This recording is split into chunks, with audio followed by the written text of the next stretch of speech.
Is your dog's food created to maximize your dog's quality of life or to extend the food's shelf life? It's time to make the switch to Sundays. Sundays was founded by a veterinarian and mom, Dr. Tori Waxman, who got tired of seeing so-called premium dog food full of fillers and synthetics. So she designed Sundays, air-dried real food made in a human-grade kitchen using the same ingredients and care you'd use to cook for yourself and your family. Every bite of Sundays is clean and made from real meat, fruits, and veggies, with no kibble. That means no weird ingredients you can't pronounce and no fillers. Because your dog deserves food made with care, not in the interest of cost-cutting. You just scoop and serve. No freezer, no thawing or prep, no mess. Just nutrient-rich, clean food that fuels their happiest, healthiest days. So you get more of them to share together. Go right now to sundaysfordogs.com/now30 and get 30% off your first 3 orders. Or you can use code NOW30 at checkout. That's 30% off your first order at sundaysfordogs.com/now30. Or use code NOW30 at checkout. All right, please do me a favor. If you haven't already subscribed to the show on YouTube, go over to youtube.com at The Big Truth Podcast. I got a new channel up. I've been revamping it over the last couple of weeks. So it's still in progress, but it's leagues beyond what it used to be. I slept on YouTube for so long and now I'm getting everything shaped up. So give a follow over there at The Big Truth Podcast over on YouTube. That'll help me get this show going and growing over there. If you haven't seen the new Big Truth Redacted Instagram, go over to that and subscribe to that as well. Just Instagram at Big Truth Redacted.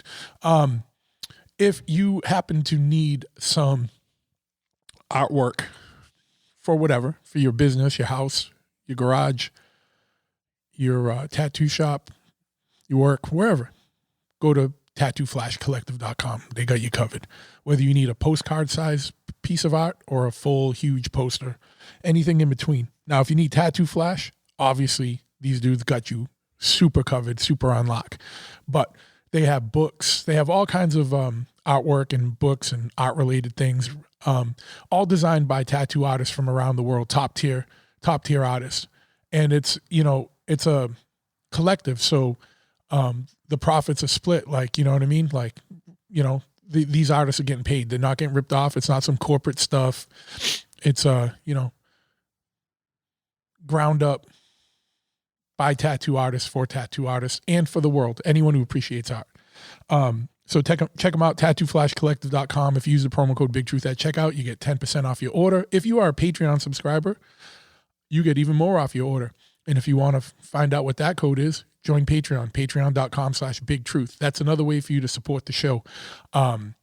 If this content's free, but if you like it and you want to help support the show, keep it going and growing, and you want to contribute more, go over to Patreon. It'll help me out greatly. And it's a way for you to get more involved in the show. We do a lot of, you get the shows, before they come out. So you get advanced notice and advanced copies of the show.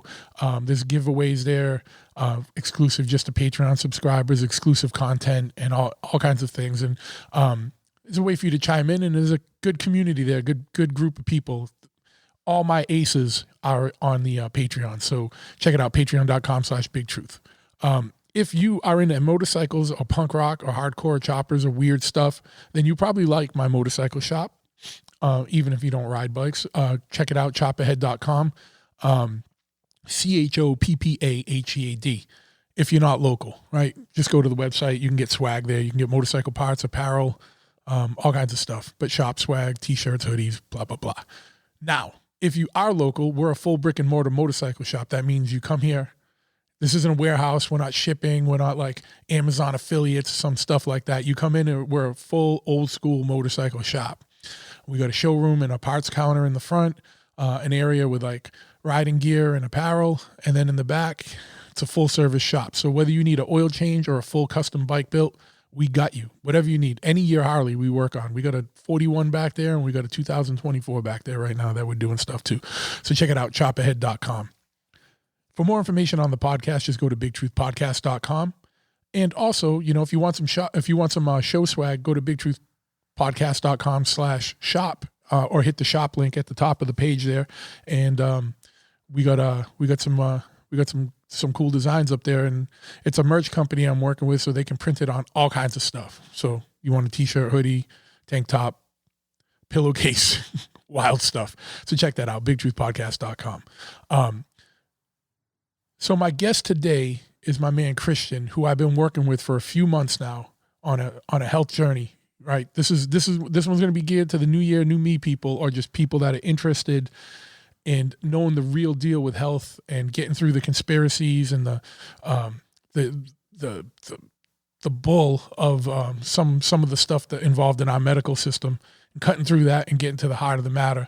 So this is going to be a good one, going to be a heavy one, going to be a deep one. So without further ado, we're going to jump into it right now.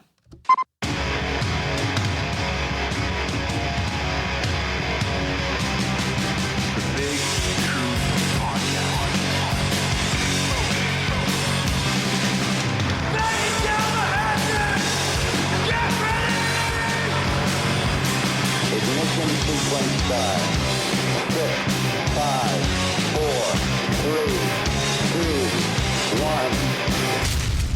1. We have a liftoff. Yes, once again, we have liftoff. I want to thank you guys for tuning in to this episode of the Big Truth Podcast. And I'm stoked to have my man Christian Yordanov here with me today. He's a functional health practitioner, and he's the guy I've been working with for the last few months. I know if you follow me on Instagram, you've seen some updates here and there. I've been loath to give any full updates until I'm kind of a little further along in the course, but I can tell you progress has been fucking great. Feel better than I ever have in a long time, and dropping weight and making gains and killing it because of my boy here, Christian. Christian, what's up, man? I know you're in Europe. Hey, bro. I'm looking here at the snow and everything, and you're probably on a nice sunny day Are you on the coast in Portugal? I'm on the coast. Yeah, it's pretty cold, but for Portugal standards, it's cold. But like you'd probably laugh. It's I don't know what it is in Fahrenheit, but it's pretty good. Yeah, it's pretty mild. Yeah. So Christian is an author, a functional health practitioner, a researcher, a podcaster, and he offers a program that helps people get healthy and live longer. I mean, really. So, why don't you give people a little bit of background on yourself and where they can find you and everything, and then we'll just jump into it, because I know we got a call coming up in like an hour or so. Yeah. Let's just get down, bud. Let's just get down. Yeah, would love to. Yeah, thank you so much for having me on. It's a great pleasure. So just the short story is basically in my kind of late teens and all throughout my 20s. I was just really just living terribly, like smoking, drinking, drugs, just looking to party, like zero sort of self-responsibility. And just about when I hit 30, then I met my now wife at the time, which is about 10 years ago now at this point. And she had a lot of health problems in that first year that we were together. She was put on antibiotics 4 times. She developed, thrush, and they put her on birth control for that. So I was like, what the hell is going on? Like, these people are like monkeys could probably do a better job helping her out, And at the same time, my grandmother was in her last kind of years, and all the suffering, like in the last 5 years of her life, but just the last couple of decades of her life was just pure pain, suffering, torture, operations, drugs, and just really, I saw how horrible her quality of life was. So I just got a little bit of a wake-up call at that time. I'm like, hot diggity, like if I don't get my shit together, I won't even last to my 80s. Like I'll probably like 50 and I'll be like deteriorating, So that's when I really started to kind of get onto the health piece, and it just very quickly turned into an obsession. And then I very quickly found out why I was always throughout my life fleeting from subject to different subjects. I have a lot of different interests, but I never stuck with anything. It's because I hadn't found my calling yet. And I at that point, that's when I realized, this is actually, not only do I have to do this for me professionally so that I can stay on the straight and narrow, but I need to pay it forward, what I've learned. And yeah, it's been an amazing journey getting to work with, guys like you. It's especially guys and gals from the truth community, the freedom community, because these are my favorite people to support because these are the people I want to be as healthy as possible. You know, you need these people around for when something goes down. I need these people to be really feeling well and, Yeah. healthy and you know. I feel like it's getting crazier by the day out there. But so you kind of you got into things almost out of necessity, like, you know what I mean? Like you had some health stuff going on. Your girlfriend or fiance, or you know, your girl at the time, but before you were married. Yeah, we just met there. Yeah, and then, you know, yeah, and family and stuff. How did you go about?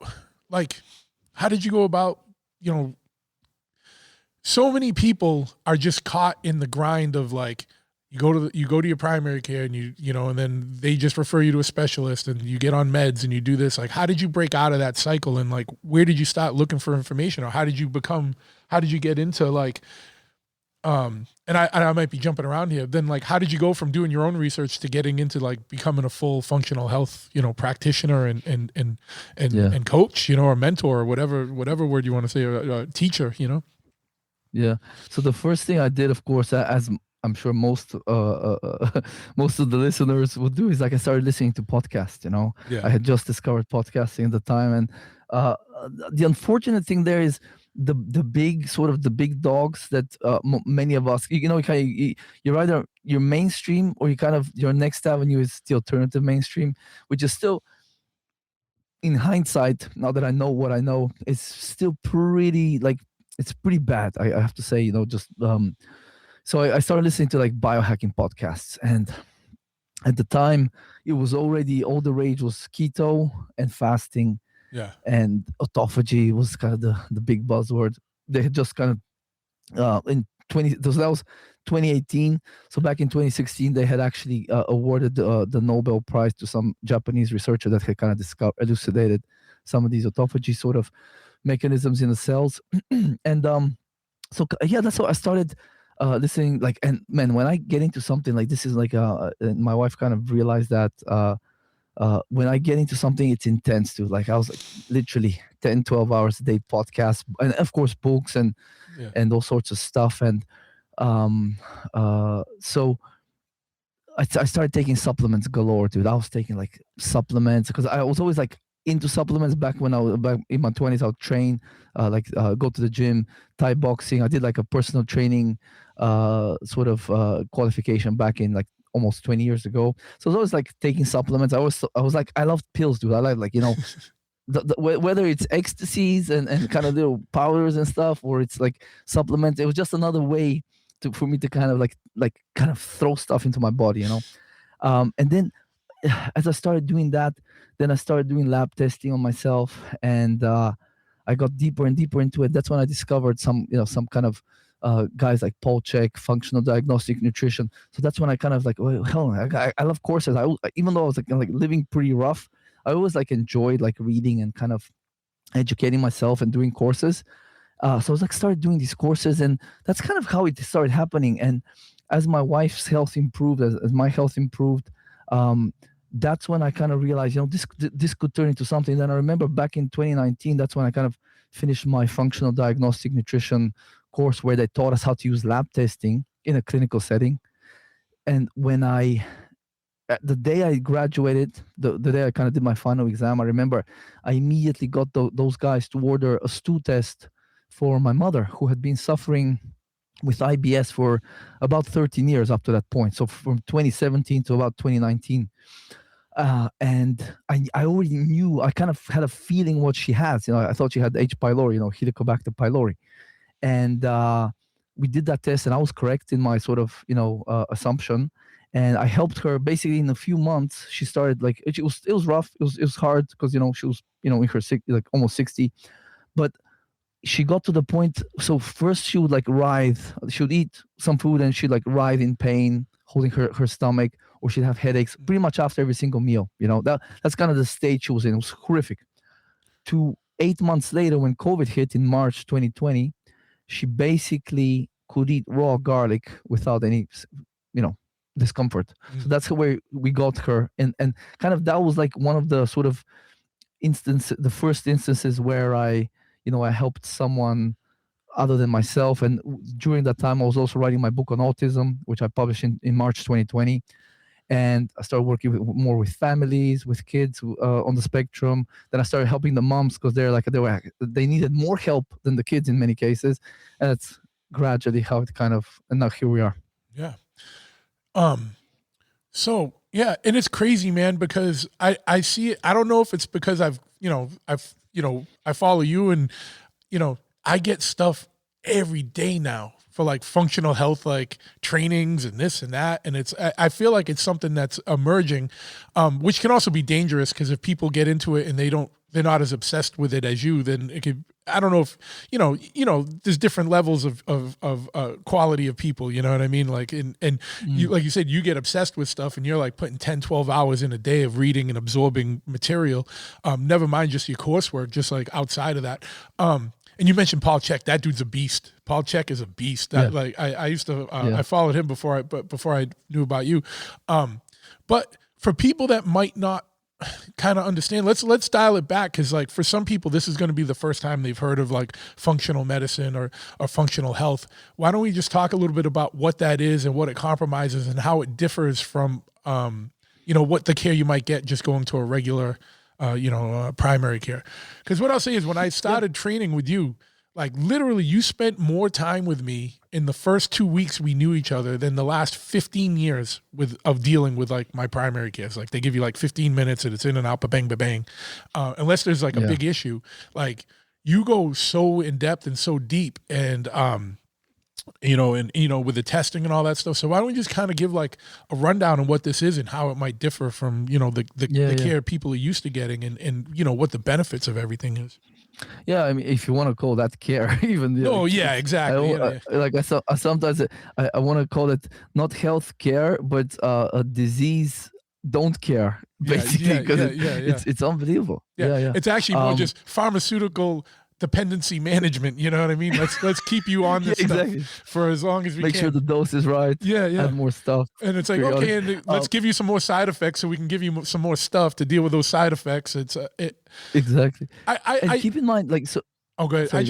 It's just crazy to me, like, if at this point, because so many people, like, and especially in a post-COVID world, if you don't see that pharmaceutical companies have no incentive whatsoever to get you healthy, they want to keep you as a customer for as long as they can. And if you're healthy, you're not a customer. Like, it's like, you got to pull your head out of the sand with this, you know what I mean? And have a healthy skepticism. I'm not saying that everything that pharmaceutical companies do is bad, but for by and large, man, like you got to go in it with some skepticism and distrust, you know what I mean? And question. Yeah. And I actually, my background on my computer, I just kind of minimize all the windows just to see it.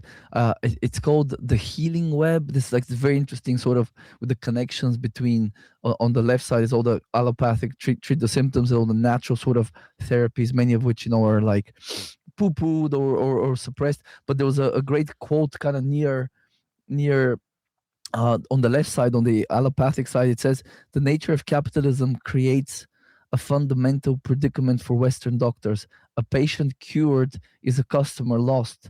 And really you can apply that to the pharmaceutical companies, because I'm sure there's lots of doctors, even though they're like basically, and I don't mean this in a insulting way, I mean retarded in the medical sense. They've been their education has been retarded through the pharma companies sort of just perverting the whole thing. So there's lots of doctors that want to help you. They're like, I tell you, man, there's like some doctors where they see the same patient so often and nothing works. They just like next prescription, they're probably like saying a prayer to their deity. I hope I never see this person again. Maybe something magical happens with this particular drug, but just completely, they're sort of again, like, I don't mean it in a negative way, but they've clipped their wings from day one in in medical school, which kind of, that little sort of tirade basically made me forget your question. Oh, just more like, get into basics of like what functional. Functional. Oh yeah. So I love sort of the analogy. If you have a gut problem, let's say, I have some clients that have been diagnosed with inflammatory bowel disease or irritable bowel syndrome, IBS. So IBD, IBS, those are like some of the main things you're going to get diagnosed with if you go to the doctor with a gut problem. And usually when you go to the doctor, the first thing they do is they do scans, and they might maybe do a colonoscopy. If it's more like GERD, like a reflux, they might do like a endoscopy, and like just like sticking things in your orifices, scanning you, irradiating you. And if they don't find anything structurally, then they can say it's a functional disorder. So it's so the structure looks fine, and they're happy with that, nothing is broken or protruding or whatever. So really, that's kind of a lot of the time, at least until recent years, that's where sort of Western medicine ends. Like there's nothing we can do. We can't operate. We can't cut anything out, and the drugs don't seem to be working. And they will try drugs, of course. So they stop there. So functional medicine, natural medicine, they look more to improve the function of whatever system we're talking about. And it's not necessarily, but usually, if it's done right, we're looking to not just make the symptom sort of go away for a while and suppress it, but we want to address whatever's causing the symptoms. So I like, I've showed you back before we even started working together, the functional medicine tree. So in the tree, in the leaves, you can imagine any symptom. So the trees, in sort of the literal sense, the leaves may be yellow, they may be withering, falling off. So that's not like no one is foolish enough to say, I need to go out there with a can of spray paint those leaves green back and kind of sticky tape them back on. That's treating the symptom. So we know instinctively, we know that there's something wrong with the tree. Does it get enough minerals, or maybe too much water, not enough water? So there could be many reasons. So we start looking at the soil, testing the soil, and that's sort of an analogy for the functional paradigm where. And you don't have to be a doctor to do this, because again, like it's not like doctors treat symptoms and they diagnose disease. You don't even have to classify what a person has. And I've worked with plenty of clients where, just as an example, one lady, they diagnosed her with 3 different things. 2 of them that I remember one of them was ankylosing spondylitis, dude, and rheumatoid arthritis. And then we did that metabolomics test, the urine test, and one of the toxic metals on the test was off the charts, 10 times above the top of the range, gadolinium. So I looked up kind of what are symptoms of gadolinium toxicity, sources, and it turns out that a lot of the symptoms of toxicity of that toxic metal are very similar to like rheumatic pain, joint pain, various things that can be diagnosed as, ankylosing spondylitis and a bunch of other kind of things. So I told her, I don't think, and she had done like 3 stool tests that were not super indicative of like real serious dysbiosis. So I thought, I don't think this is because of your gut, because of evidence that we already have. And so things like that. But then when you look at what's the source of the metal, right? And then when you look at it, it's actually the dye they inject into you before an MRI. And lo and behold, she had several MRIs in prior years. And apparently that stuff the gadolinium gets stored in the bones, and it kind of leaches out over time. So like, this is not a rheumatoid arthritis the way even the functional sort of, because like doctors think it's genetic, you just take drugs and you stop eating meat. That's kind of rheumatologists would say that. Functional folks will say it's probably gut related, but in this case it was neither of those things, and so a little bit of investigation, root causes, gut stuff, like I said, metabolomics, they can really find a lot of different things that are at the root cause of those symptoms, those health problems, which could be like, as you know, inflammation, oxidative stress, could be gut issues, deficiencies, toxicity, a lot of stress, which leads to a lot of other kind of imbalances in the body. So we look to identify the person's stress, all those kind of factors I just listed, and then start addressing them systematically. And then the body naturally restores function when given what it needs and when obstacles to health are removed, basically. Yeah. I mean, and that's to say, like when I started with you, we did the metabolomics test, and what's the other one called? The blood one? The food sensitivity? Yeah. And yeah. I mean, that yielded so much data that I'm like, why? I don't understand why that's not part of anybody's routine primary care, because it's like that shows you those are the numbers, like based on your your blood and your urine. Like there it is. There's what you got too much of. This is what you got not enough of. You know what I mean? Like to put it in simple terms for people, you know, it's like, it's wild how much data that went through. And then working with someone like you, where you like compile it and put it into a whole protocol for you and how to incorporate this into your life and everything was, you know, and I'm not saying all this because I know there's someone right now going, oh, this dude's doing a sales pitch. I'm like, no, this dude changed my life. Like, you know what I mean? Like, we've been working together 4 months. I like feel better. I have less stress, even though I'm one of the most stressed people in the world. My stress is down. It's not down all the way because my situation is that I'm working 7 days a week, running multiple businesses, and it's like bad economy. So everything's down and, you know, whatever. So, you know, whatever the stuff you don't deal with, but dealing with it way better. Down 50 pounds pretty much, you know what I mean? Like given the day, like between 47 and 51 pounds, because I can fluctuate 2 or 3 pounds, you know, every, you know, if I weigh myself two or three times a week, that, you know, there's like a 2 or 3 pound fluctuation. Not sure. You know, and so, you know, this is serious stuff. Sorry to interrupt, but you know, I have to say that I'm not like kind of, you know, blowing smoke up your ass here, but like I was, when you came to me, when you told me how busy you are and everything, I was like, okay, I hope he does at least half of what I tell him. But you did, dude, you did everything, and I have to really sort of pay my respects, because like I have people that do half as much as you do or less in terms of like busyness and stuff, that do way less. So the fact that you actually went and you did everything, and it doesn't even have to be perfect, as you know. Like I don't expect anyone to be perfect, especially around, you know, Christmas and Thanksgiving and stuff. But like the fact that you did it, man, like from the get go, I was like, man, this guy, I just had a good feeling about you know, how it's gonna unfold, you know. So no, I appreciate it, but it's literally like I had told you from the beginning, like I had already started before I reached out to you, like, you know, and so I wanted to make sure that I was in a headspace, like, you know, because, you know, I've been thinking about things for years, and like I finally was in a place where like, yeah, I got to do this, you know what I mean? Or I don't want to be the 50-something-year-old who has a heart attack, you know what I mean? Like because of stress, you know, or a freaking stroke or something. So I was like, I gotta do this just to function. And I noticed I was just being really stabby and like just aggro with people in my life, and, you know, like no one wants to deal with that, you know what I mean? So I'm like, I gotta, you know.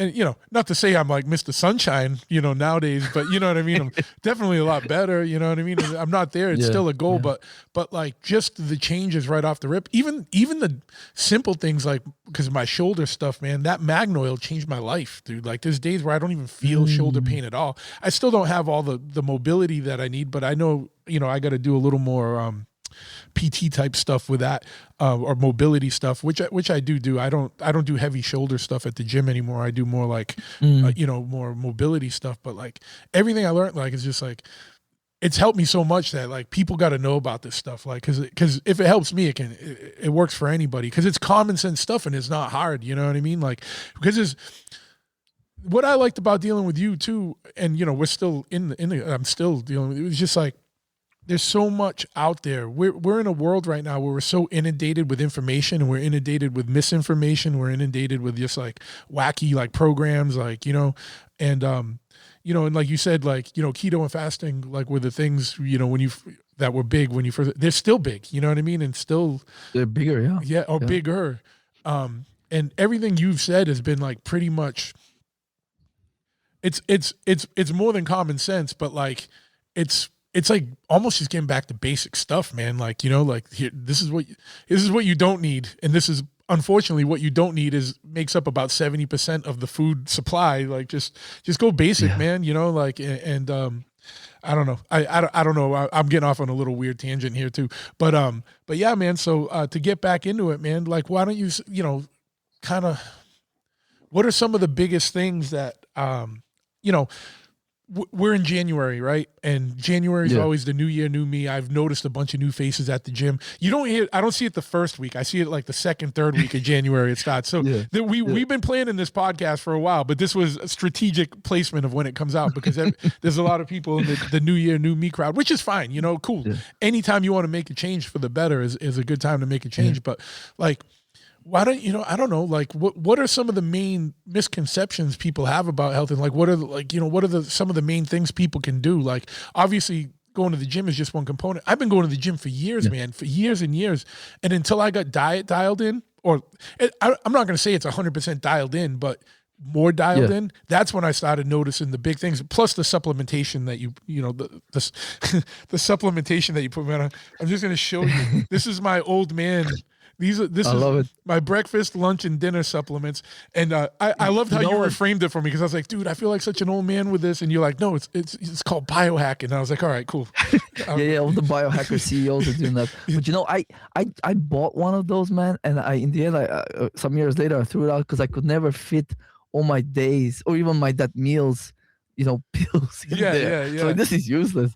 Like these old age pensioners they're not taking enough drugs. That's what, like, if I was a pharmaceutical sort of executive, like, these people need bigger containers because they're not taking enough drugs, But that's the thing, dude. That's the thing, like, I think a lot of guys they think they equate fitness and health, but it's not called fitness health. It's called health and fitness. They're different things. So you can actually be very metabolically healthy and be pretty unfit. You can be quite unfit. Likewise, you can actually be extremely fit, and you could be like days, weeks, months, years, like a few years from a heart attack, a stroke, and we've had plenty of athletes kind of just perish way too early. Especially, it's more like the endurance type. That's the thing.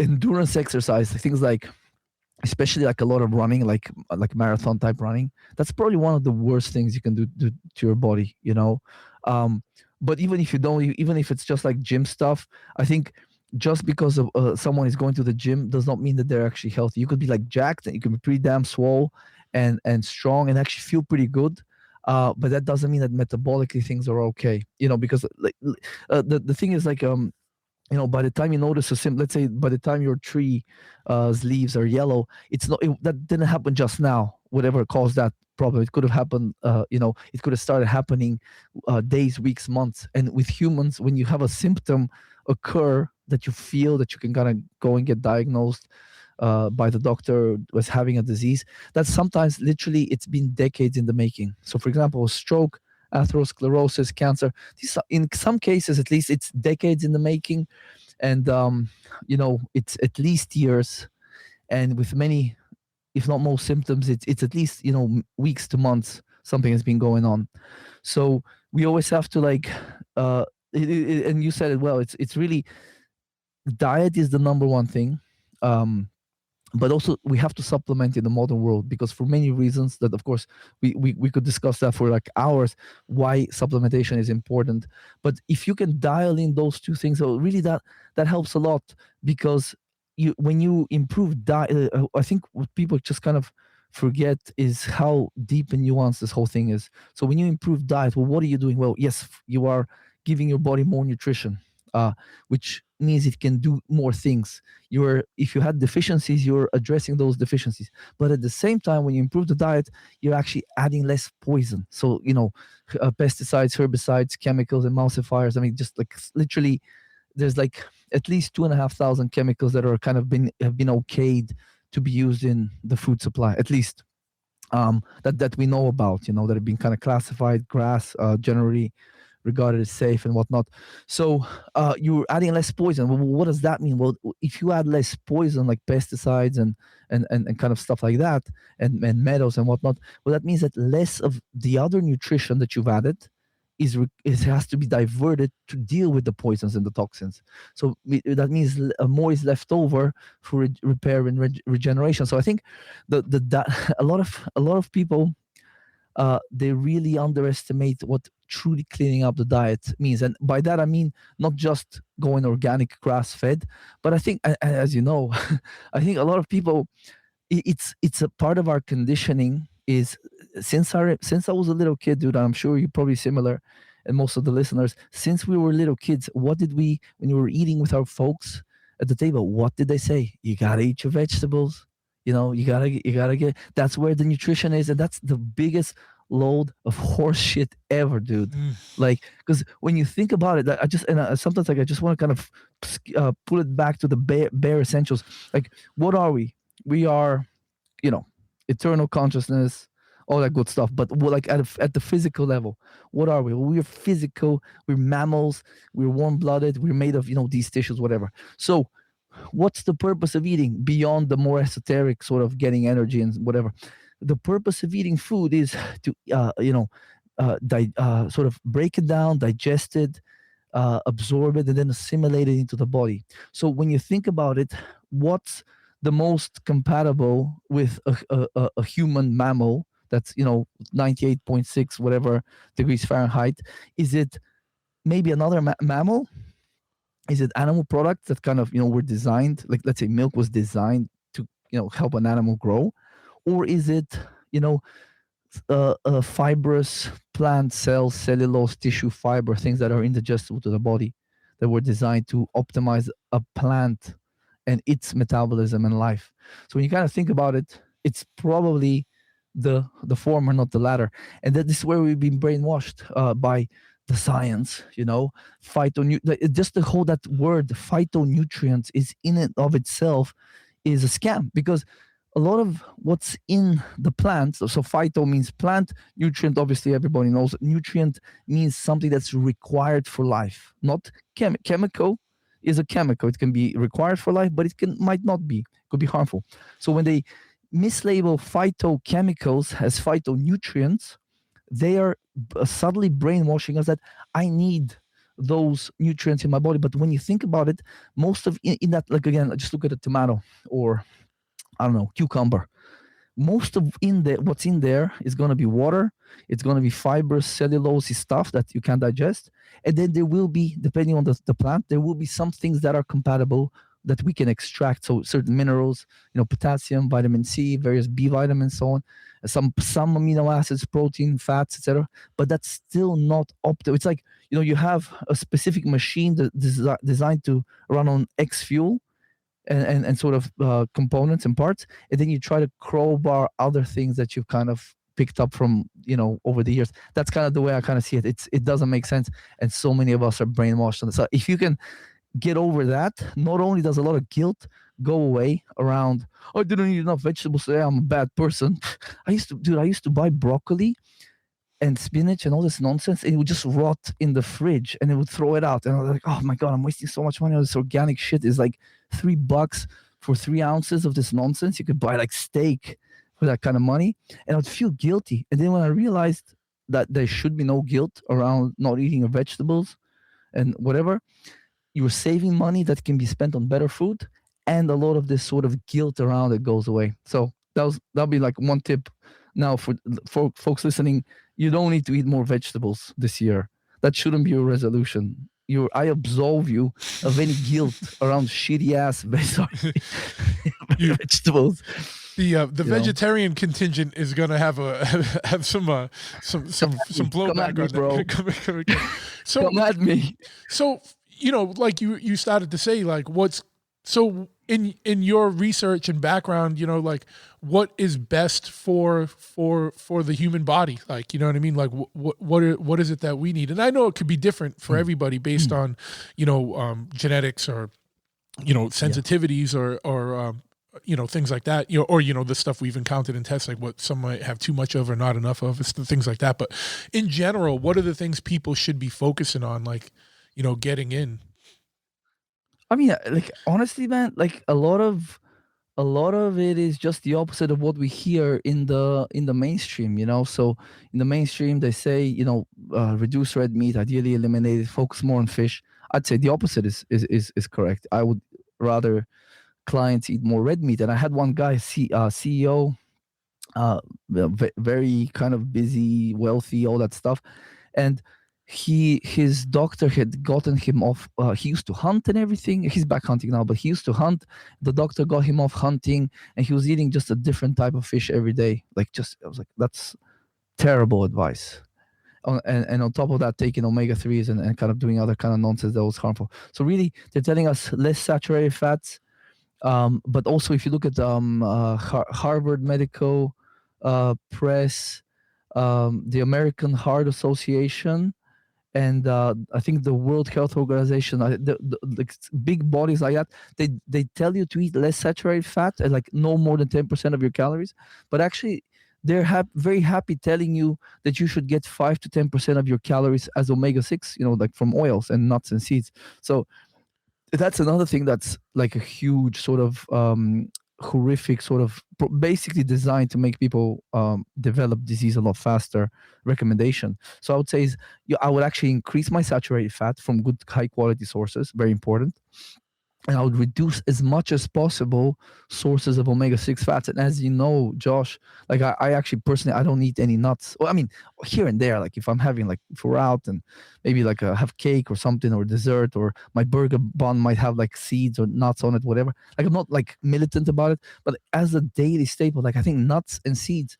And the crazy thing is, if you go and look at the research, you will see all of this sort of data, quote unquote, data, because it's all associational nonsense, but all this data that says, but nuts and seeds are really associated with all these other benefits and stuff. Which like in the sort of, especially the epidemiological data, and I know you kind of have an understanding of these things. That's why kind of we can talk about it. But in the epidemiological data, it's very easy to manipulate stuff. So vegetables are associated with better health outcomes. Red meat has been associated with more colorectal cancers and various kind of poor health and kind of cardiovascular disease. But we know there's a lot of different biases in that research that could be messing with it. So I would say, not as a rule, I wouldn't like live by this rule, but a lot of what the mainstream recommends, I would almost be like, okay, let's figure out, is it the exact opposite? Because oftentimes it is. No, eat less, for example.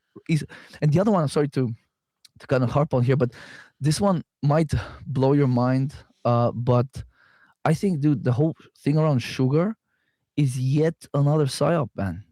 I think sugar, and even granulated white sugar, I don't think it's that bad. And I wouldn't eat it every day and type thing. But if I'm in a pinch, like I would rather have some sugar than like nuts and like oily stuff, like whatever nonsense, like chips, stuff like that. So I think they used sugar as the very convenient scapegoat, because our sugar consumption did increase over the last 150 years. That's true. Even though it's been around for centuries prior, it has increased now in the last century and a half. What they're doing is they are using sugar as the scapegoat, whilst the seed oils, because there's a lot of kind of, it's a government subsidized industry, there's a lot of interest, a lot of powerful people became very rich over the last 120, 30 years with that industry. There's a big lobby, so they want to protect that, and there's nobody's talking smack about seed oils in the mainstream. In fact, if you go find mouthpieces of pharma, I forget the names of some of these websites, some clients send me stuff once in a while, you will see that there's articles in there debunking all this seed oil sort of panic being, and there was one article somebody sent me that beef tallow is no health food, and actually soybean oil and all those other oils are actually much healthier than beef tallow. That's the kind of shit that's being sort of thrown at normies everywhere. Yeah. So we have to really, anytime there's a big hoopla about a specific recommendation, I think we have to think, is it the exact opposite? Because sometimes it can be, but more often than not, it's like there's a lot of nuance that we have to get in and understand in there. Yeah, and obviously people's genetics and sensitivities come into play, and things have to get fine-tuned and tweaked to them. But we just for this conversation, we could talk in general. But I mean, the way sugar is vilified now is how like butter was vilified or things like that. And if you think about it, if you look in the 50s, everyone was skinny and they were eating steaks, potatoes, butter, and you know what I mean, and whatever, like Coca-Cola. Yeah, but the thing is, like, instead of sugar now, there's high fructose corn syrup, or this and that, like you said, getting into the seed oils that are, are actually like really bad for you. And like a lot of that wasn't some of that just like runoff from like industrial processes, and they got to get rid of it. So they like package it as like hey, we can use it for this. You know what I mean? Like, Yeah, yeah, exactly. that's what's scary, you know, like, and that's like, you know, the fluoride in the toothpaste, it's like in the water supply, because it was an industrial runoff from a chemical process. And like, what are we going to do with all this fluoride? Well, let's sell it. You know what I mean? Like people, and that's not conspiracy, man. Like you can look it up and it's all there. You know what I mean? And there's a lot of, you know, things going on in the world. You know, obviously I have a conspiratorial slant to things sometimes, but you know, like it's not bad to have a healthy skepticism of things, because there's a lot of stuff where it's just like rich dudes being scumbags and like, you know, making more money off of like runoff. Like we did all this stuff and now we have all this extra stuff. Like let's sell it off to the suckers basically. And you know, but I mean, what I can attest to is that before I started working with you, and I, you know, I'm just putting it out there because I'm just putting it out there as a testament, because, you know, people know me that like, you know, I you know, like my word is bond. Like, you know, I'm not going to tout anything that isn't real or doesn't work. Like before I was working with you, I was on like 3 to 4 energy drinks a day and doing a pre-workout and all this other stuff. And, you know, eating out a lot more and stuff. I don't take I maybe have, I'm not going to say I have none, but maybe one. In a month, I might have 2 or 3 energy drinks in a month now. Instead of that, my daily intake is like now the month, right? Here and there, I grab one because, you know, doing long hours and whatever. I'm not doing a pre-workout anymore. You know what I mean? I get up and I do the honey and fruit, like you say, you know, and a little bit of protein before I go to the gym, and then a protein shake. And then like I'm trying, you know, for the most part, when I'm doing more food prep and just eating like clean, grass-fed, local sourced from a local farm here, beef and either a rice or a potato or a sweet potato and you know, chicken, you know what I mean, and that as well. And I know sometimes you say not too much chicken, you know what I mean, but you know, not a lot, like once a week, or you know what I mean, like, but mostly beef. And I'm never hungry, and I literally in the last few months have dropped like 50 pounds. So it's like, and I feel good. So, you know what I mean, for the most part. So, you know, it's amazing. I'm a testament. Like I'm not blowing smoke. I got nothing, you know what I mean? If I can help someone, that's, you know what I mean? And feel better. And, you know, that's half the reason why I got out of healthcare, man. Like, you know, like my background, you mentioned WHO. I worked WHO. I worked for CDC. I worked for like cancer centers and stuff. And I'm just like, this is all bullshit. Like, you know what I mean? Like it's an industry and it's money, dude. It's money and it's an industry. And it's I'd love to know. I'd love to be a fly on the wall during those job interviews. Did you have the beard when you were there? No, maybe not as long. You get the. No, all right, I'm going to tell this you. Guy looks. Get this guy in the president's cabinet. I'll tell you one thing, right? This is a funny story based on that. Like when I was in school and I was going to work for World Health Organization, I like worked at headquarters in Switzerland. Wow. I was going to work for their traditional medicine program because I was into like working with like you know, traditional healers like shamans and, you know, medicine men, things like that. And so I was going out there to work for them in that when I was in my anthropology school, my program there. At that time, you know, I was still heavily tattooed. I had, you know, like now I got slick back hair and short hair, but like I had big dreadlocks. Dude. And they pulled no punches. I went there and they were like, "You're Josh Gagne?" Because this is like before internet. This is like late 90s, you know what I mean? So they never saw a picture of me. They were like in disbelief. They were like, "You're this guy?" Like, cause you know, on paper I look a different way, you know, to him. And you know, I worked in that program it's a whole long story. Maybe we'll get into it on your show sometime, but like, but yeah, it was funny. But yeah, they were like, "Seriously?" Well, that was always the cause. Like when I was in grad school, I was like arrested multiple times for disorderly, and you know, we were always, you know, wild, stayed wild, you know what I mean? But just went to school. Yeah. But yeah, man. So like, I have a healthy distrust of these places because I worked there and I saw how they work and I saw the bureaucracy and the money machine behind things and the motivations behind things. And, you know, I'm not slighting any of these because there are people in there that are trying to do good and trying to do the right thing, but they're constrained by, you know, the bureaucracy that they're a part of. You know what I mean? Like, so you're just following orders. Yeah. And like, there's, no one becomes a doctor because you're a dickhead. You know what I mean? Like, Yeah. for the most part, surgeons maybe. I'm just kidding.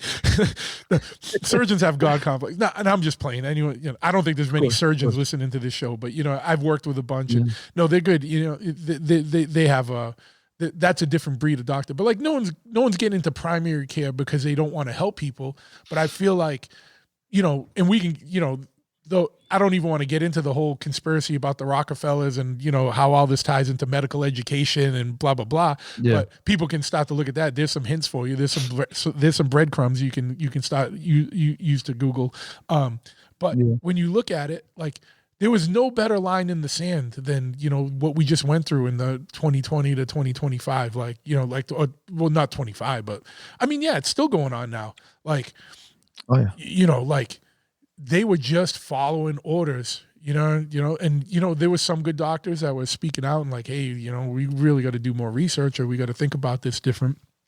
They got silenced or they lost their license, like, really, that's part of the scientific process. You're going to pull someone's lines because they don't agree with the main narrative, and actually calling for scientific method. We're going on a tirade here. You know what I mean? Sorry, but it's a mafia, dude. That's the thing. It's a mafia. It is a mafia. I think a lot of people don't realize. I'm not obviously not the crowd listening to this show, obviously. Yeah. But like, I'm just talking about the wider world. Kind of, we sometimes forget the level of norminess in the majority of the population. So that's a mafia that is manipulating a lot of aspects of, and it's beyond just medical care. It's also the insurance. Like, if you just look at the insurance industry, that profits off of all of that as well. And then we start connecting the dots and who's involved, and then the FDA, and then what positions those guys have been or go to after being in there.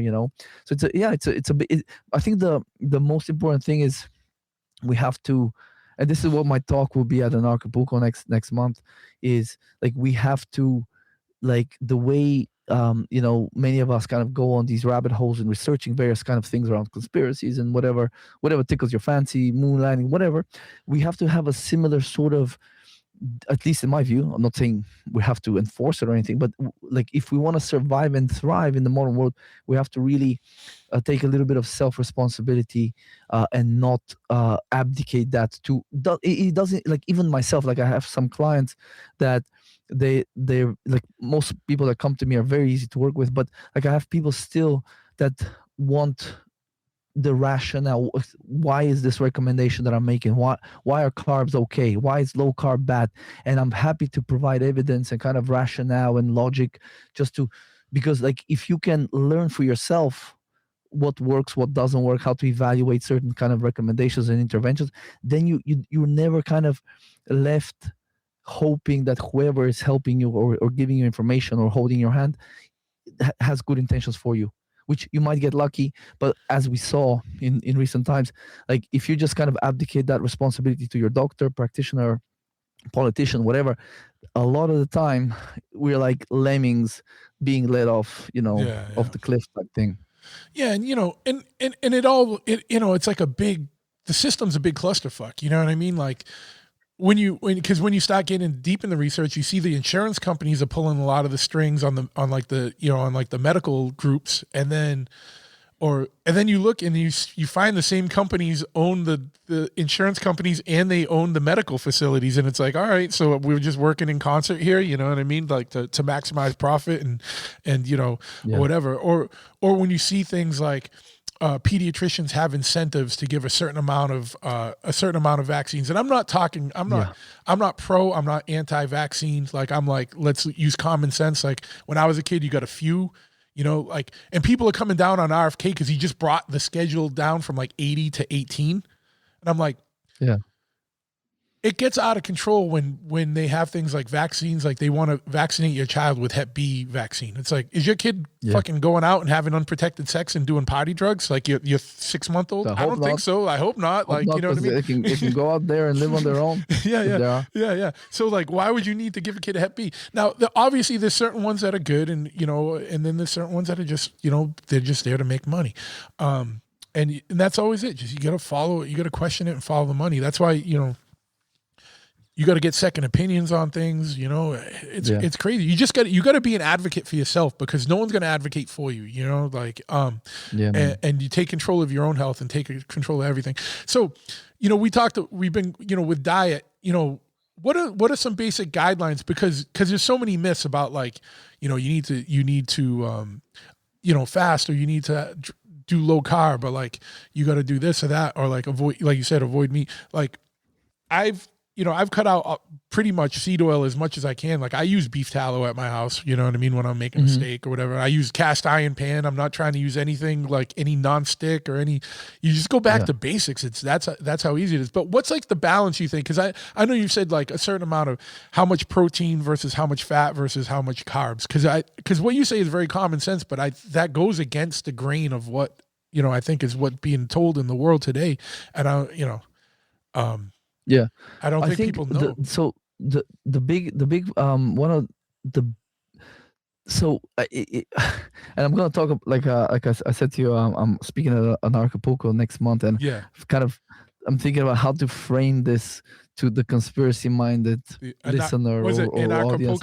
Acapulco or whatever, Yeah. the conference there? Yeah. That sounds so awesome, man. I wish I had Man, that. like, I wish I had it to I go would this year. told you about it, but I know like you can't probably leave all your businesses and stuff. I'm trying to get But in a you better know it. place so I can go like next year. Like next year, I want to be able to have Yeah. more freedom to travel. You know what I mean? Yeah. So I've been thinking about a lot about how would I kind of present this info. So the way I was kind of thinking is, let's say I was a lizard person. If I wanted to mess people's health up in a very kind of insidious way where very little can be pinned on me, well, how would I go about it? And dude, I'll tell you, I've been thinking about this kind of as I'm going to sleep, and I'm like, just kind of getting ideas, and I'm walking my dog and I'm getting ideas.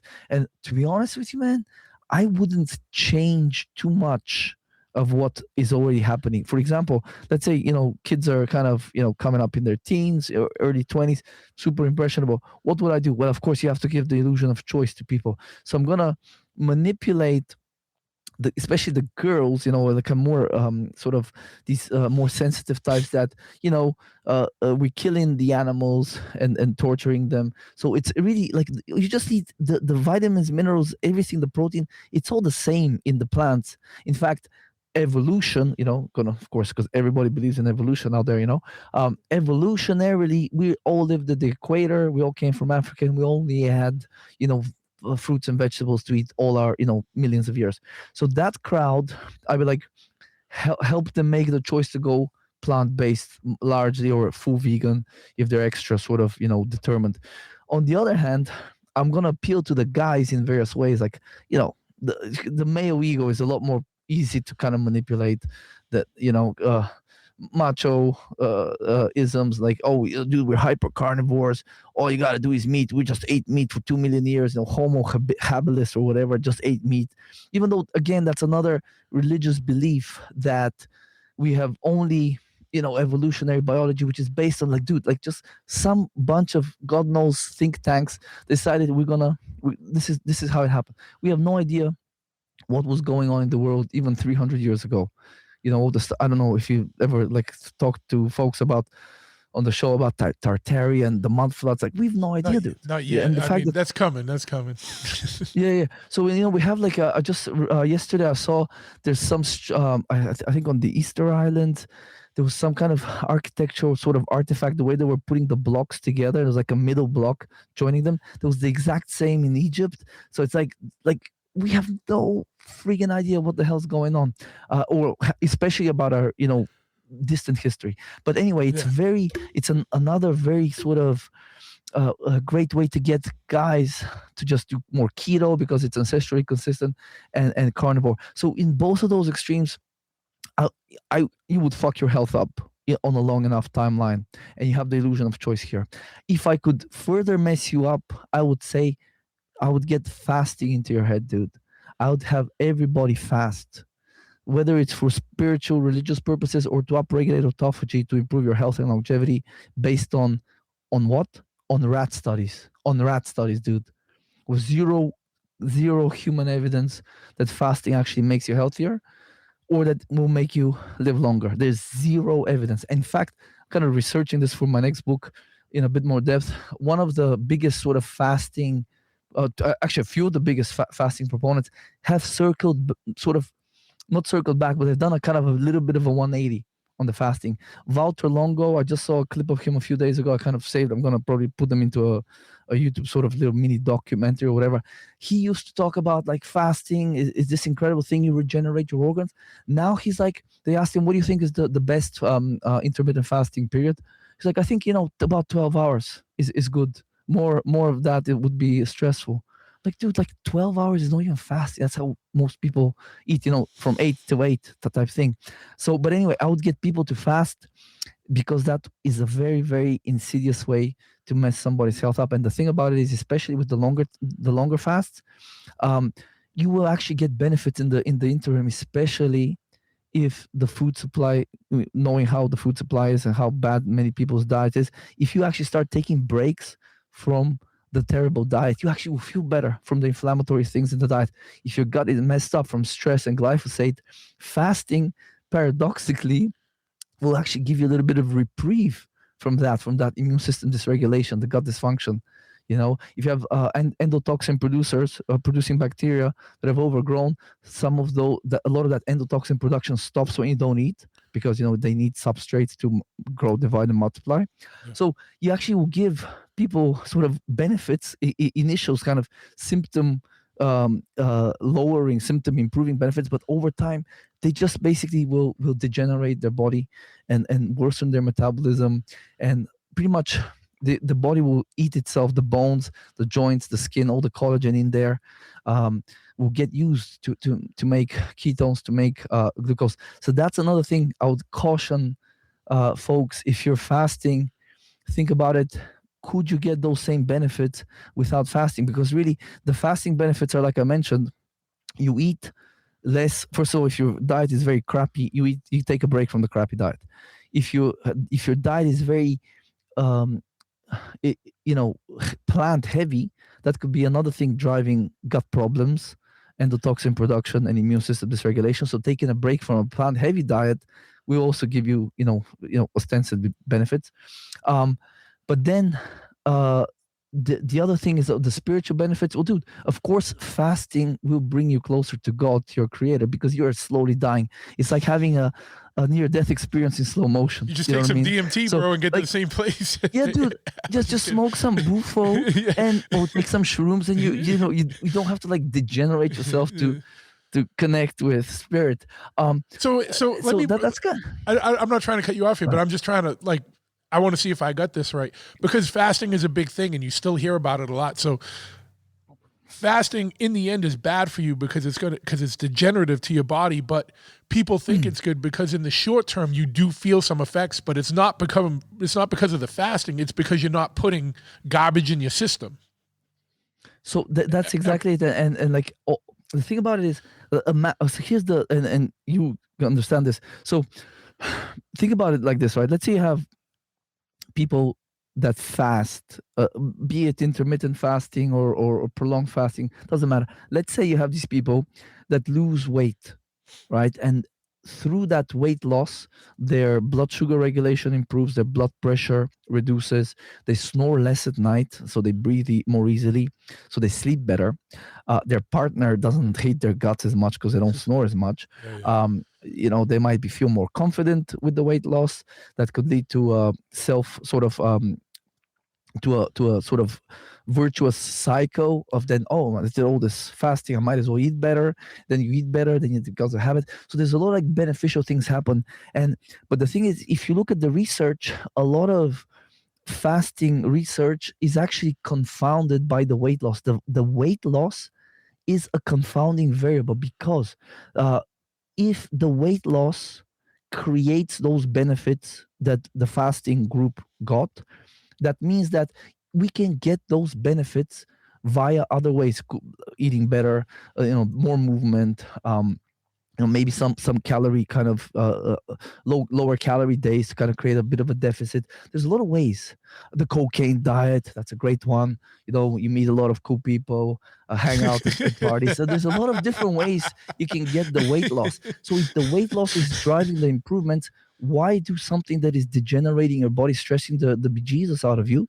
And because the thing is, you don't notice when you're losing bone mass. Like I have clients with osteoporosis and stuff, and they're kind of in their 60s and sometimes 70s. Like they don't notice it until way in their 60s 70s. They go for a DEXA scan or something, or they have a fracture, which is even worse. So these degenerative that's the insidious nature of, and I'm not saying the researchers are bad people. They're just kind of trying to make a name for themselves there. I'm saying is when, and this is probably my tinfoil hat sort of conspiracy mind, but I'm saying is when they figure out an intervention is actually not that good for people or downright harmful, the algorithms can be tweaked in a way where it's algorithmically amplified. So if you go on YouTube right now on the homepage, type in fasting, any type of fasting, water, intermittent, autophagy, man, you will get videos with 2, 3, 4, 5, 6 million views. You will get thousands of people talking about fasting, and they're all parroting the same shit, bro. Like almost not a single person is coming in with original thought. It's autophagy, cellular cleanup. All the religions have fasting. It's the same sort of spiel, just a different guy or gal talking about it. Very, very little original thought. And it's because that's what I saw in the biohacking community back in 2018 when I went in there. Everybody listens to these these priests of the biohacking movement, and they're all those experts are doing the rounds on the podcast. So we're all parroting the same shit to our clients. Keto, there's no such thing as an essential carbohydrate in the physiology textbooks. All of these party lines are being parroted by the majority of coaches, practitioners, trainers, health enthusiasts, and that's how we create these echo chambers where now it's like you are behind if you don't do this thing. Fasting, you are the one that's behind. You're the sort of the Luddite. When actually, I think with health, being maybe a late adopter is in this day and age.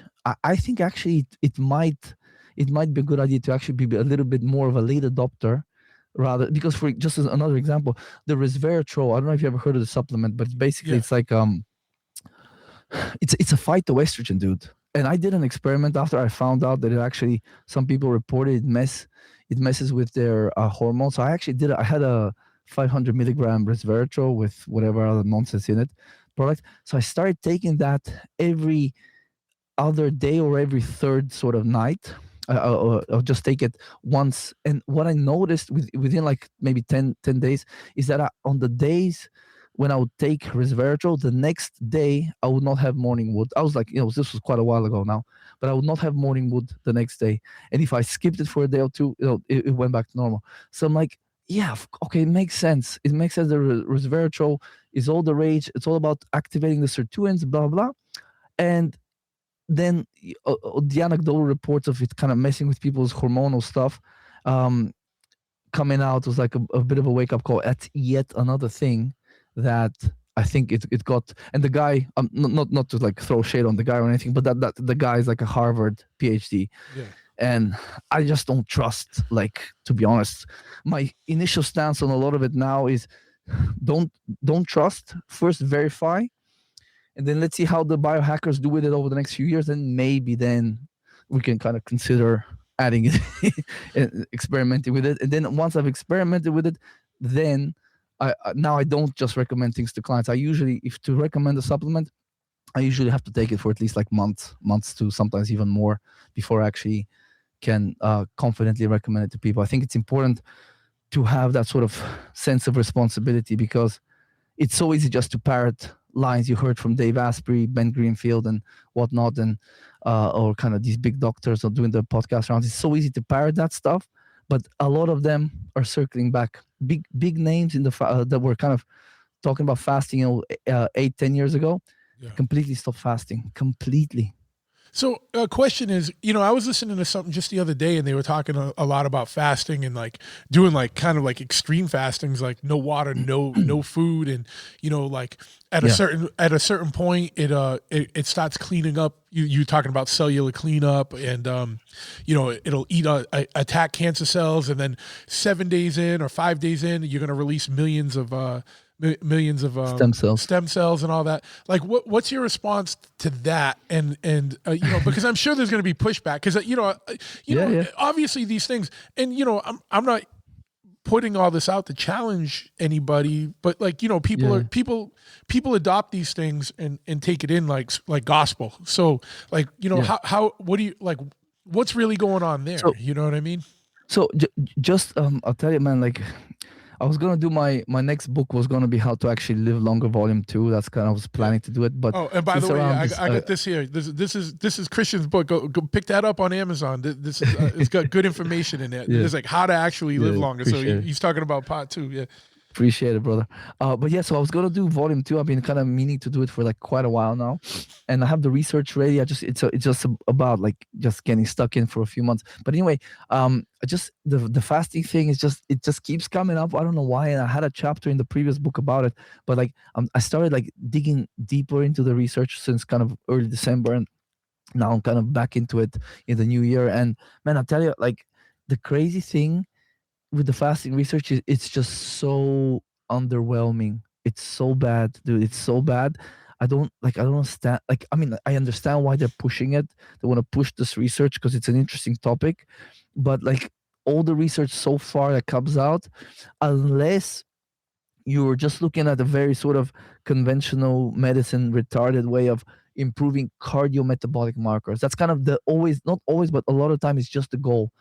Improving cardiometabolic. It's like, dude, like those guys and gals, they think if the fasting will lower your your cholesterol and whatnot, that you're gonna that's a good result, that's an improvement. But like, these are such transient things, and actually it's not even it's not even reproducible every time. Some studies show that actually the cholesterol actually increases. They say it worsens those markers. Like, cholesterol increasing does not mean it's you're worse off or anything. And then the some studies that look from the insulin resistance perspective, they actually find that after the fast, people are actually more insulin resistant. And then you have other guys that saying that it lowers inflammation. But I have studies showing that actually during the fast, your inflammation increases, like based on things like C-reactive protein, interleukin 6. And then there was another study which was done in like on the mean age was like almost 30 young men, and that study showed that actually there was an increase in oxidative stress, based on actually the marker on your test, the metabolomics, that lipid peroxidation marker on the test. That's a T-bars, thiobarbituric acid reactive. So I believe it was the same marker that they used. So that marker increased during the fast, which means lipid peroxidation is occurring. And what people don't know, and that's why I need to write the book, is especially if someone is fasting for the weight loss, what you actually don't want, and that's why with you and with all clients where fat loss is part of the goals that the client has, we always want to not just tweak calories and kind of increase fat loss, because that's actually pretty easy. We want to lay the foundation in terms of like detoxification, gut function, liver function, stress, all these things. Because what a lot of people don't know is actually our fat, fatty tissue is a repository for various chemicals known as persistent organic pollutants. So things like from organochlorines to like various even from gasoline combustions. There's certain things that are lipophilic, so they have an affinity to our fatty tissue. So if you just start rapidly losing weight, all of a sudden you're releasing not just a ton of these POPs, persistent organic pollutants, but also a lot of polyunsaturated fats, because most people, especially in the US, that have a little bit of like a excess weight sort of issue, a lot of that fat contains a lot of omega-6 polyunsaturated fats, and those are very unstable. So if you just like willy-nilly just open the floodgates, you got toxins now your liver's dealing with, and then it's also dealing with all these PUFAs that can be turned into inflammatory molecules, mediators like eicosanoids, prostaglandins. They can also spontaneously peroxidize whilst they're circulating in your body. They can damage, your vascular, your blood vessel lining, your organs. So and then the byproducts of that damage, these byproducts, some of them can cross the blood-brain barrier, damage neurons, kind of. So like the whole thing about fasting for longevity, no evidence. The whole thing about autophagy, there's actually, like, if you look at the research, starvation upregulates the overall bulk autophagy, where everything is broken down indiscriminately. That's not the selective autophagy that people want, because like the idea is you would just break down everything that's like not working optimally. But if you're starving, your body is not like, I need to like, imagine you lose your job, your source of income, and like, I need to come home and I'm gonna renovate the whole house. No, you're like, shit, I need to like Netflix, massages, like dinners out, everything stops. So the body shuts down the nice to have functions, and then a lot of just cellular, like a lot of tissue is just degenerated to turn it into glucose and sometimes ketones, depending on the thing. And so that's what happens, dude. Meanwhile, all this fat that's being released, damaging the body, the metabolism is lowered. So like the whole thing is a pipe dream that's built on a house of cards of animal research that is really, really badly done. Because, look, for example, some of the initial research on yeasts, like how can you like extrapolate yeast studies to freaking mammals, dude? And then there was one in nematodes, C. elegans, where it actually turns out that if you starve that little nematode, it actually goes into like somewhat like a suspended state akin to like a hibernation. So like it can live twice as long, but like, dude, like we're not hibernating animals. And then rats, and then the rats that eat this trash, these pellets. Like imagine you take this animals being poisoned with like soybean oil and ground up fish guts and heads and all this like shit, all this like the lab chow. So imagine, just imagine it eats less poison. You give it less poison. You fasted. Well, maybe that's why they're actually living longer, and they're less unhealthy, because you're giving the animal is eating less poison. So the animal research is basically not enough for us to say we should do this, and then the human data probably will not have for decades if we ever have it at all. So I would be very careful. Yeah, so it's better just to clean up your diet than to fast. One of the other big things is carbs, and there's like a big, what's going on with carbs, and that was honestly one of the biggest things I had to get over with you is like when I first started working with you, was like it reincorporating, because I was like, oh man, I'm supposed to eat rice, or I'm supposed to have a potato, what's your take on carbs, and like what's like a good healthy amount of carb versus like what's bad carbs and stuff, like, Yeah. So actually, this reminds me earlier, I wanted to make the point. So when I was telling about if I was a lizard person, how I would mess, younger people up, is actually when you look at it, if all the guys that you kind of convinced to not eat fruit and carbs and stuff like that. So we actually, we know that low carb diets actually increase cortisol. And no matter what way you figure out to increase somebody's cortisol, their testosterone basically is lower. They're almost like a seesaw. If cortisol is high, testosterone is lowered. Even if there was some of the research is in the book. Like if you inject someone with hydrocortisone, that will lower their T. If you inject them with insulin, which clears the bloodstream of glucose, which then requires cortisol to come in and raise the blood sugar, that also lowers their testosterone. And by the way, intermittent fasting studies, even after 4 weeks, testosterone is lowered. Huh. And then 2 months it's lowered, and then up to 11 months, they've done a few studies on that.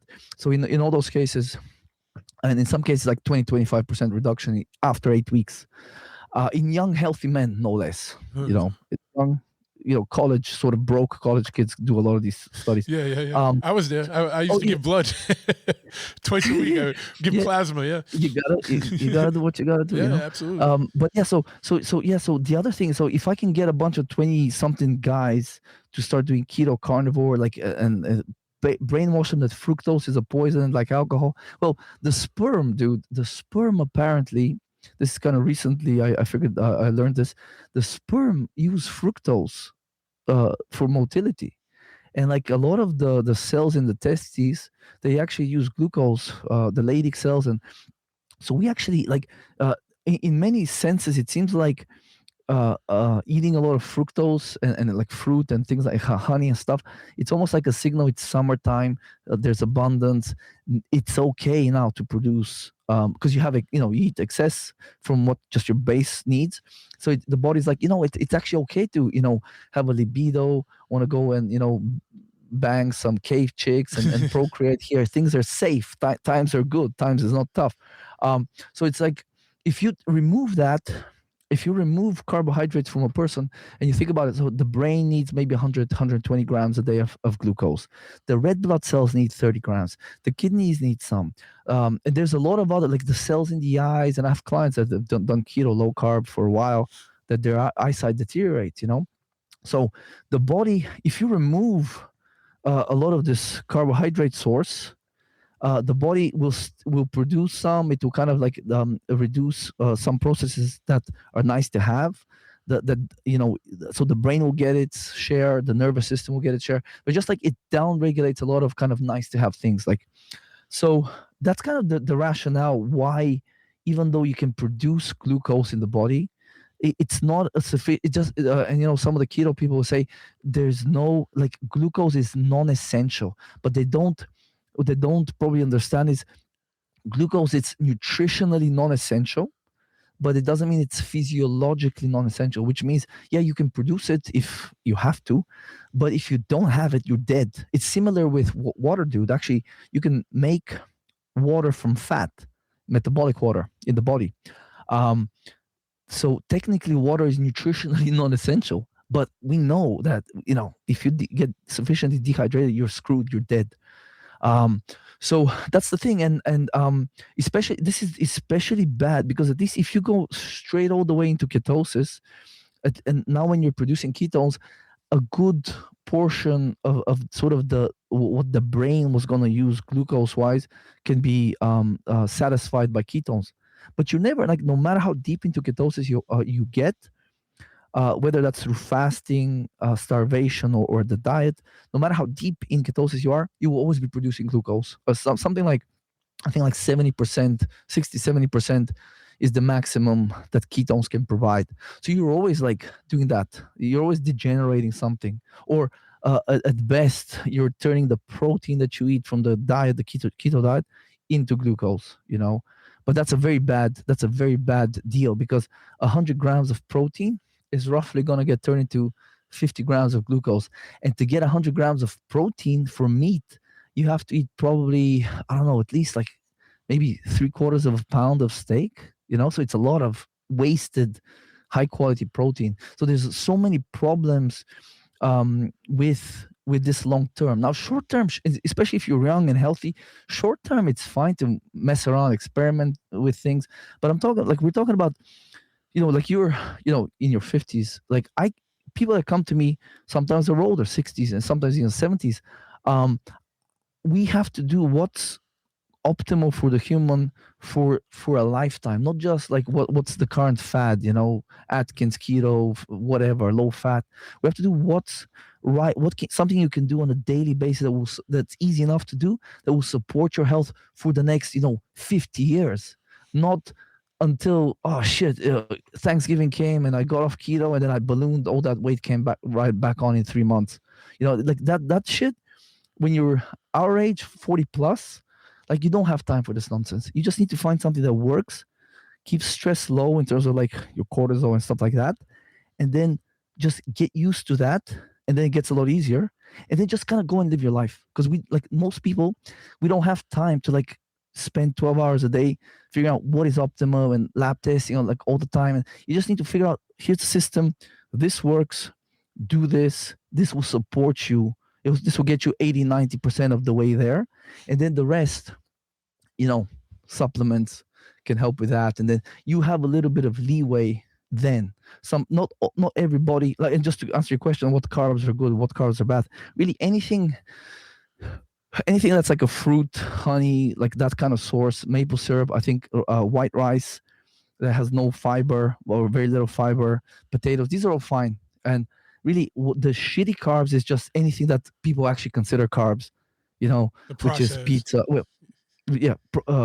breads and grain, anything grain based, anything with a lot of seeds, no matter the seeds, lentils, all this stuff. I haven't eaten lentils in years, beans almost never, unless we have, like, my wife sometimes makes fajitas, tacos, like I'll have it once in a while, and then I'm farting half the day later that day. So the body tells us. Just as a quick example, I had one dude, he signed up with me maybe I guess October, and he was eating 60 to 70% of his diet was vegetables. Really cool guy. He's joining like a lot of the calls. He's very active on the calls, like twice a week at least, sometimes 3 times a week he's coming. And I told him, get all this shit out of your diet, bro. Yeah. He's like 73, so I don't talk to him like that. So anyway, didn't hear anything about the bloating and the gas and the digestive problems very, very quickly. Then we had other stuff like sleep and energy, but everything started improving. And then, I don't know, about a month ago, he told me, oh man, Chris, a few days ago I had some broccoli. I'm like, that's fine, I'm not gonna spank you or anything. How was it? He's like, it was horrible. It was horrible. I'm like, yeah, it is.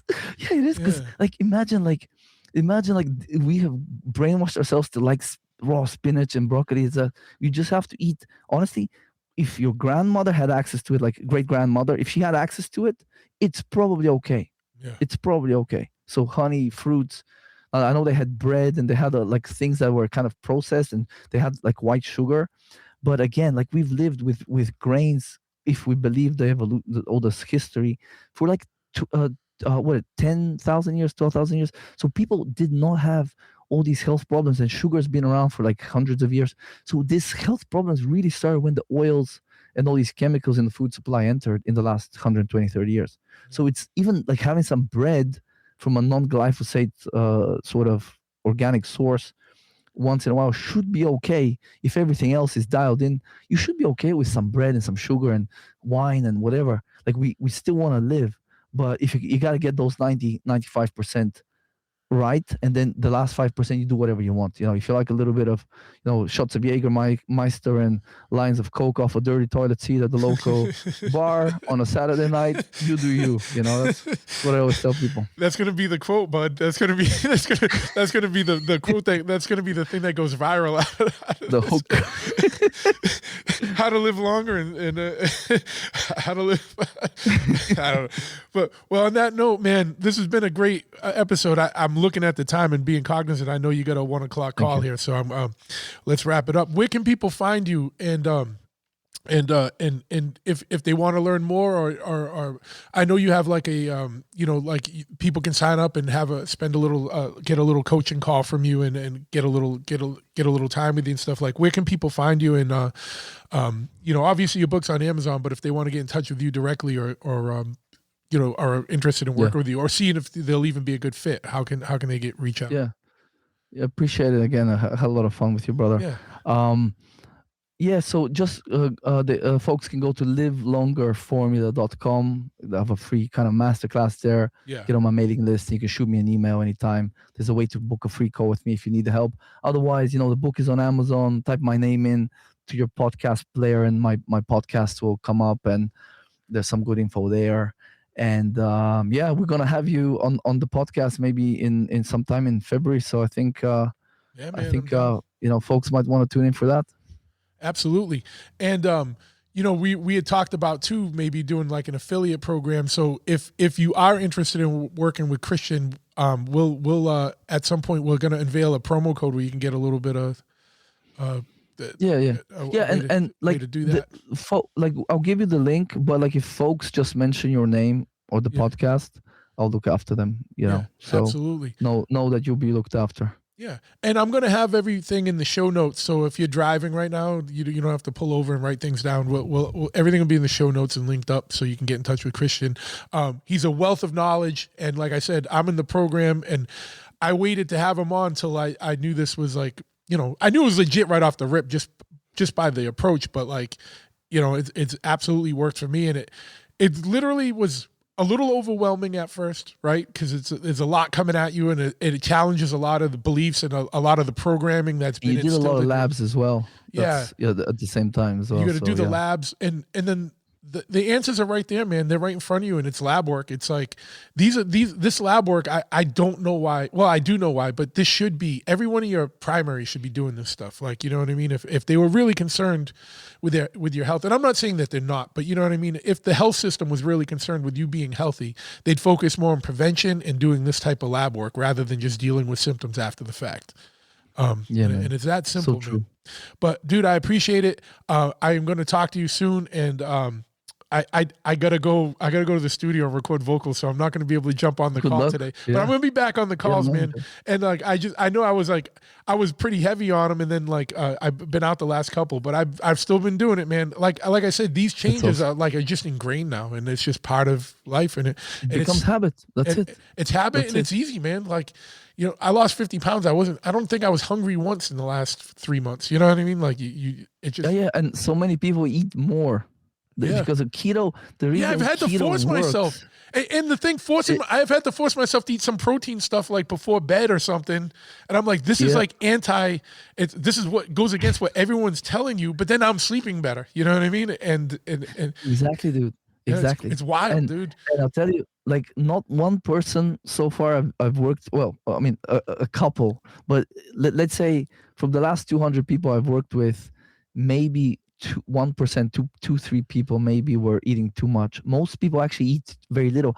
That's what carnivore, low carb, and keto do, is all that fat and usually the protein helps, is just you feel satiated. So especially initially, you just eat less. Spontaneously, you eat less, and then you remove the grains and the trash from the diet. So really the magic of carnivore and keto is you eat cleaner and you eat less calories. But here's the thing, that only works for a little while, and then then you paint yourself into a metabolic corner, and then shit happens. So the idea is we want to avoid the metabolism, the body going into this kind of stress mode, as I call it in the book. Yeah. We want to give it signals of abundance, so it becomes almost wasteful. Like a lot of the energy you produce, the way we eat, it's just given off as heat. But that's really beneficial, because how many people with hypothyroidism come to me with cold hands, and they're always cold. I'm like, well, we will change that sooner or later, Yeah, and it just takes a little bit of time. And for all the Patreon subscribers, I have an extra copy of this book. I'm going to be giving it away to one of the Patreons. So if you haven't already signed up, go to patreon.com/bigtruth. Check out my man Christian. I'm going to have all the links in the show notes.